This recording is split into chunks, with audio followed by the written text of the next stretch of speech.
Votre invité aujourd'hui pour parler des marchés, c'est Christian Parizeau. Bonjour. Bonjour. Merci d'être là avec nous, chef économiste chez Aurel BGC. Cette bourse chinoise qui plonge de 7 ou 8% finalement en clôture entre Shanghai et Shenzhen. Pas de surprise, c'est normal. Oui, c'est normal. On l'avait eu quand même. Elles étaient fermées. On a un petit problème. On est en direct, petit problème de micro. On remerciera les équipes techniques, évidemment, ça arrive. Qu'est-ce qui se passe alors? On peut me dire, on entend? Alors, on vous entend, il y a un grésillement, mais c'est pas grave, on peut quand même continuer l'interview. Donc, pour vous, encore une fois, ces bourses chinoises qui décrochent, c'était prévisible, il ne faut pas s'alarmer plus que ça? Oui, puis ce qu'il faut comprendre, c'est que les bourses étaient fermées. Les bourses chinoises étaient fermées pour le nouvel an chinois. Ouais. Et donc, il y a un petit effet rattrapage par rapport à la correction qu'on avait eue sur les autres marchés précédemment. Donc, pas de surprise? Pas de surprise en soi. Bon, pas de surprise en soi. Quand on voit la Banque centrale chinoise qui investit 150 milliards d'euros, enfin qui injecte dans les circuits, 150 milliards d'euros. C'est suffisant, c'est conséquent. À quoi sert cet argent? Mais manifestement, ça a été insuffisant vu que les marchés actions, pour le coup, ça n'a pas été suffisant pour les faire... C'est toujours pareil, c'est toute chose égale par ailleurs. Qu'est-ce qu'auraient fait les marchés si on n'avait pas injecté ces liquidités? C'est très difficile à savoir. Ça sert à quoi ces 150 milliards d'euros? Alors, ce qu'il faut comprendre, ce n'est pas une injection à long terme, c'est à très court terme. Ils donnent des liquidités au secteur bancaire. C'est vraiment des opérations à très court terme sur quelques jours. Donc, ça veut dire que si tout va bien, s'il n'y a pas la catastrophe, on pourra la reprendre, cette liquidité. Ce n'est pas une injection comme quand la Banque centrale américaine injecte sur du 10 ans, pendant 10 ans, des liquidités dans le système. Là, c'est une injection vraiment sur le marché monétaire pour éviter des tensions, pour éviter une défiance entre les banques. L'idée principale, c'est que face à une situation économique, face à une incertitude, les banques gardent leur cash, refusent de se prêter entre elles et ça bloque complètement le marché monétaire. Donc l'idée, c'est de dire, vous inquiétez pas, je vous fournirai toutes les liquidités pour pas gripper le système. Maintenant, c'est je dirais qu'un des volets des éléments que met en place aujourd'hui la Chine pour contrer un peu cet effet du virus. Qu'est-ce qui est mis en place au-delà du monétaire, du soutien aux banques? Alors aujourd'hui, la grande interrogation qu'a la Chine, c'est est-ce que ces mesures de confinement qu'ils ont mis en place, qui sont quand même très fortes et très importantes, vont être suffisantes pour éviter finalement qu'il y ait des foyers du virus qui apparaissent un peu partout. Donc aujourd'hui, la Chine a fait un pari, mais faut lui reconnaître ce courage, c'est qu'elle a mis à l'arrêt une partie de son économie, une province entière, quasiment une province, et puis une partie du reste, voilà, avec les fêtes du Nouvel An qui n'ont pas été... C'est plus seulement confiné dans le Wuhan, aujourd'hui, c'est quasiment des pans entiers de l'économie et des régions entières qui sont à l'arrêt. Voilà, et puis surtout avec un retard du retour des vacanciers on a retardé la réouverture des usines. Et ça, c'est quand même un message très fort. C'est qu'on leur dit, restez dans votre famille, ne revenez pas, ne propagez pas la maladie dans tout le pays. Donc, on a bloqué le secteur du transport et on a retardé l'ouverture des usines. Alors, c'est un bon pari. Si le 10 février, par exemple, on s'aperçoit qu'une fois que la période d'incubation de la maladie est finie, qu'on n'a pas une explosion de foyers un peu partout de virus, ils auront fait ce qu'il fallait, ils auront un impact économique, parce qu'ils ont perdu ces jours de production. Ouais. Donc ça, on a admis, c'est évident, mais on évite le pire, parce que sinon on pouvait partir sur 3-4 mois de vraiment de grosses perturbations. Donc ils ont fait ce pari. A priori, ce pic, ce serait la meilleure nouvelle pour les marchés, pour tout le monde d'ailleurs, de voir que le pic pourrait être atteint dans les 15 jours. Oui, parce qu'on a en plus révisé... ça serait la bonne nouvelle que le pic de l'épidémie soit d'ici 15 jours. Cette semaine, c'est crucial. C'est-à-dire que si véritablement on s'aperçoit qu'il n'y a pas une augmentation très forte ou alors qu'on reste dans des zones de foyer très localisées à quelques zones, alors il y aura un impact économique, mais sur quelques provinces, ça veut dire que déjà on a évité la contagion, premier élément, et puis que les gens qui potentiellement porteurs le virus n'ont pas transmis aux autres, et donc on a bien réussi à réagir très, très rapidement dans le confinement. Donc ça veut dire qu'on partira donc cette sur semaine un pour discours... les marchés est cruciale. Ah bien sûr, puisque là vous savez, alors, on disait 14 jours à peu près, le temps que le virus était transmissible, mais qu'on ne pouvait pas le détecter. Donc ça veut dire, et a priori, ils sont en train plutôt de réviser à la baisse ce temps d'incubation. Donc ça veut dire que si à la fin de la semaine, on n'a pas une explosion, c'est triste à dire, mais on n'a pas une explosion, ça sera une bonne nouvelle pour les marchés parce que la stratégie de la Chine aura marché. Ouais. Après, encore une fois, quand on voit que les marchés européens aujourd'hui, actions, finalement sont étales, il n'y a pas eu, encore une fois, de panique par rapport à ce qui s'est passé en Chine, parce qu'on l'a dit, il y a eu cette fermeture pendant une semaine des marchés chinois, donc quand il y a la réouverture, il fallait évidemment qu'ils baissent. Encore une fois, dans la configuration de marché dans laquelle on est, qu'est-ce qu'on en pense? On a eu un CAC 40 qui a perdu quasiment 4% la semaine dernière, Wall Street en forte baisse vendredi, le rebond en tout cas, pas d'angoisse sur les marchés européens. Ça nous dit quoi de la configuration actuelle? Je dirais qu'on est toujours un peu dans la même histoire, c'est-à-dire que face à un risque là qui était réel, on a eu tout de suite, immédiatement une réaction du marché assez violente, mais on a eu tout tout ce qui est actifs sans risque, les taux à 10 ans, etc., qui ont chuté très violemment. Du coup, les investisseurs, ils ne peuvent pas aller non plus aller sur la dette allemande qui était très négative, aller sur des taux américains qui étaient très bas. Finalement, on reste quand même dans des positions risquées parce que finalement, on n'a pas trop de choix d'investissement. Donc, je dirais qu'on a toujours ce coussin, je dirais un peu stabilisateur. C'est peut-être dur de dire ça parce qu'on a quand même des corrections assez sévères, hein, mais on a quand même ce coussin qui est de dire, mais où j'investis sinon ?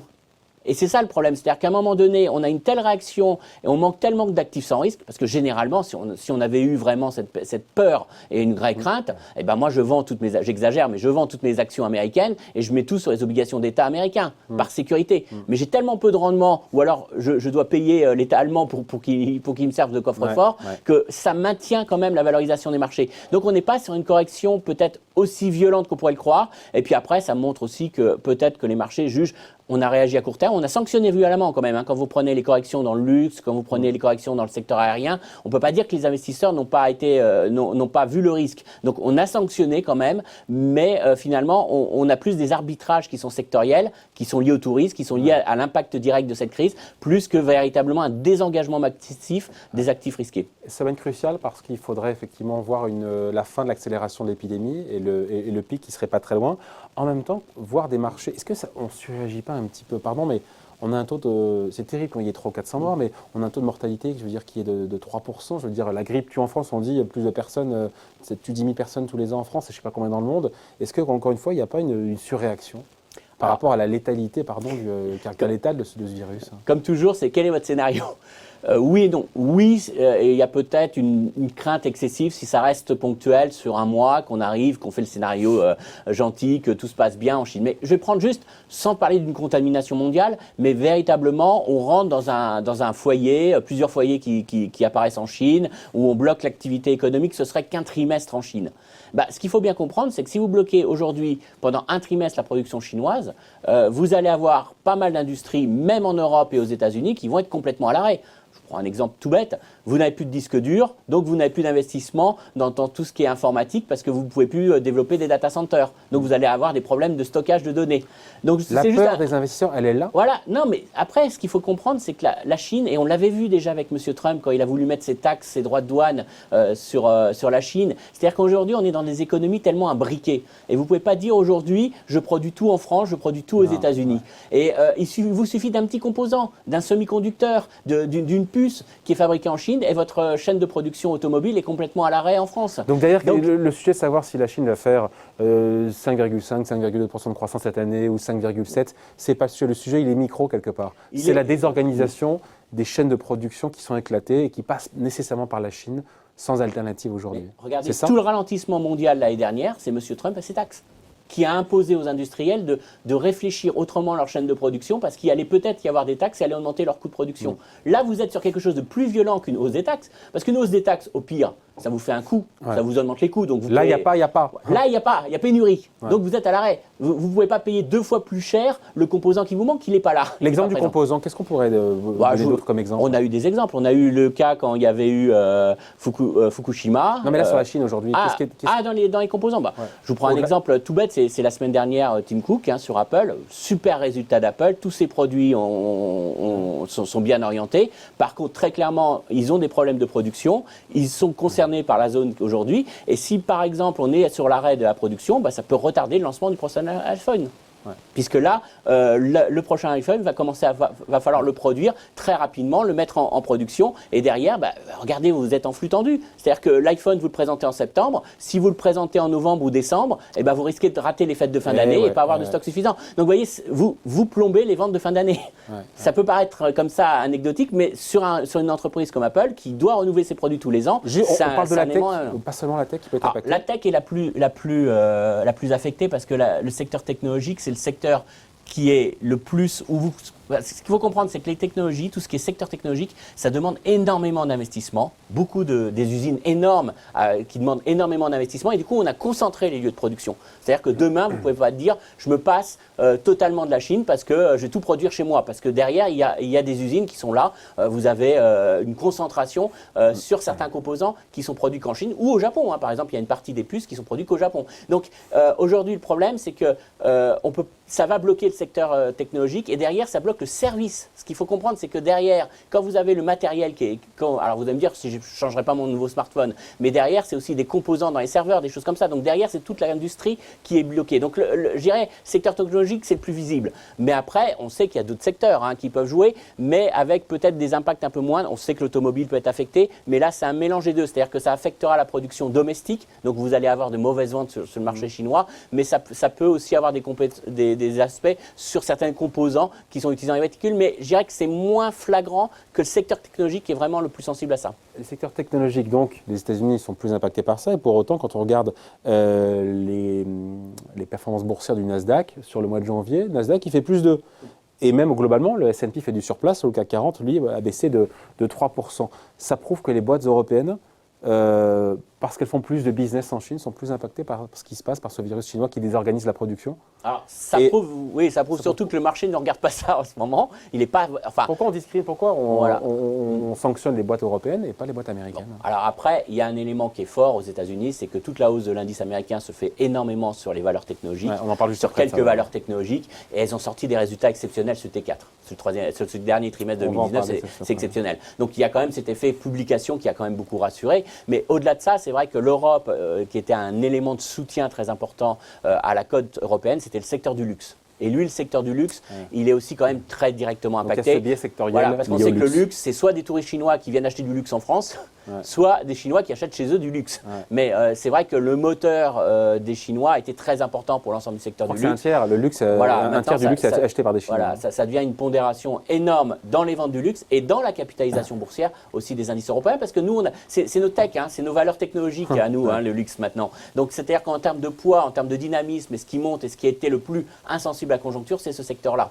Historiquement, quand on regarde les dernières épidémies, le SRAS, le H5N1, le gros de la baisse des marchés a varié entre 1 à 3 semaines après le déclenchement de l'alerte sanitaire. Vous en pensez quoi? Est-ce que ça voudrait dire que la correction est quasi achevée si on devait comparer?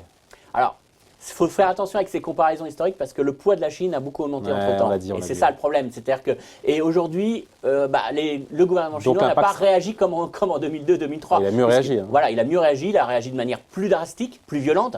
Parce que rappelez-vous, en 2002-2003, il avait laissé un peu, il avait caché les choses. Non, il n'y a pas de problème. Non, le discours c'était ça. C'est non, mais on peut venir travailler, venir circuler. Voilà, donc si vous voulez, il n'y avait pas d'impact économique à très court terme. Et puis, on a eu le pic de l'épidémie. Là, on a commencé à s'inquiéter. Il y a eu des vrais éléments. Là, on a été très rapide. Donc ça va peut-être payer. Le fait qu'ils aient réagi très vite, ça veut dire qu'on va peut-être avoir 1 ou 2 mois médiocres, une croissance chinoise très médiocre au premier trimestre, mais c'est pas grave parce qu'on repart derrière. Donc je dirais que ça, oui, si on est dans ce scénario-là, faut acheter. On est vraiment je dirais que cette semaine sera l'élément peut-être de retournement si on est dans l'idée qu'ils ont bien réussi dans leur stratégie. Cette semaine peut être la semaine du retournement pour les marchés si on se rend compte que ce qui a été fait par les autorités de Pékin portent leurs fruits et donc l'épidémie est enrayée. Voilà. C'est ça votre idée? C'est ça, c'est derrière ça. Parce que certes, il y aura un coût, on est d'accord. Vous allez avoir des entreprises qui vont rabaisser leurs résultats sur le premier trimestre. Mais c'est pas grave. Mais il y aura, ça sera bref, ça sera... Et on a évité le pire. On a évité le fait que l'économie chinoise soit grippée pendant 3 à 6 mois. Voilà, c'est ça qu'il faudrait. Ça, c'est le pire des scénarios. Ouais. Mais qui, pour le coup, dont la probabilité d'occurrence est faible pour vous aujourd'hui? Pour l'instant, est faible, justement parce que les Chinois ont fait ce qu'il fallait pour l'instant. Ok. Il faut espérer. Voilà, donc à vous écouter, le virus ne mettra pas un terme, a priori, au marché haussier? Pour l'instant, à ce que l'on sait, pour moi, je jouerais plutôt le rebond que l'aspect vraiment scénario très noir. Ouais. Parce qu'encore une fois, l'économie mondiale ne va pas dérailler. Parce qu'il faut arrêter avec ça. Parce qu'a priori, encore une fois, mais tout va se passer, on l'a compris cette semaine, encore une fois, la croissance de la Chine, ça sera, il y aura sur le premier trimestre, il y aura peut-être 1 ou 2 points de moins. Ou 2 points. Passer de 6 à 4,5 sur un trimestre. Sur un seul trimestre. Voilà. Ça ne me choquerait pas sur un coup, sur un choc. Mais après, on aura forcément le rebond. Après, il y a des choses qui sont perdues. Par exemple, les festivités du Nouvel An chinois, vous n'allez pas le rattraper au deuxième trimestre. Ouais. Donc, il y a quand même une vraie perte d'économie, mais on n'est pas dans un scénario extrême. Voilà. Donc, on scrute cette semaine. Qu'est-ce qu'on fait pour les marchés? On scrute quoi cette semaine alors?